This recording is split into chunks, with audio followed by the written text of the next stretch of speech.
चाहे उरी हमले के बाद पहली सर्जिकल स्ट्राइक हो या फिर बालाकोट एयर स्ट्राइक्स हो,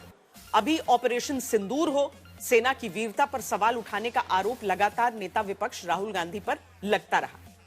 अब एक बार फिर जब वो सदन में चीन को लेकर सवाल अपनी सेना से जुड़े एक्शन पर उठा रहे हैं, तब राहुल गांधी के दावे पर पूर्व वायुसेना प्रमुख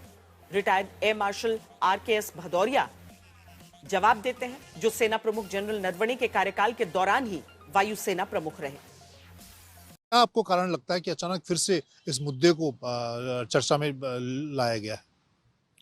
हाँ, आज मैंने ये डेवलपमेंट देखी। आई थिंक सबसे बड़ा इम्पोर्टेंट चीज़ ये है कि जो किताब अभी छपी नहीं है, उसके हवाले से या उसके उसके कुछ अंश लेके कुछ मैगजीन में आर्टिकल है उसको कोट करके एक तरह से ये विवाद उठाने की कोशिश की गई है। तो जो जो अभी किताब छपी नहीं है या जो ऑथेंटिकेटेड नहीं है, तो उसके ऊपर उसको ऐसी चर्चा में लाना बिल्कुल सही नहीं है,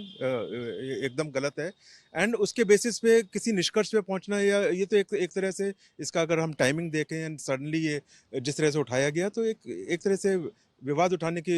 कोशिश की गई है, जिसको पूरा इग्नोर करना चाहिए। राहुल गांधी ने उस किताब जो जनरल नरवणे की किताब को लेकर कई सवाल उठाए हैं, चाहे कैलाश हिल में जो भारतीय सेना का ऑपरेशन हुआ था उसको लेकर, और दूसरी बड़ी बात कि जब खुद सेना प्रमुख जनरल मनोज नरवणे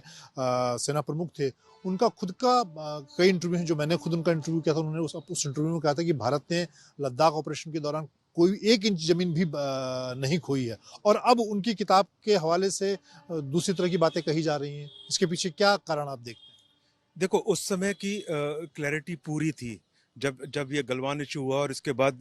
पूरा जो भी स्टेटस था उसके बेसिस पे ऑफिशियल स्टेटमेंट दी गई है गवर्नमेंट की तरफ से। उसके बेसिस से, जैसे आपने बोला, आर्मी चीफ की तरफ से बहुत क्लियर कट स्टेटमेंट है, बहुत क्लियर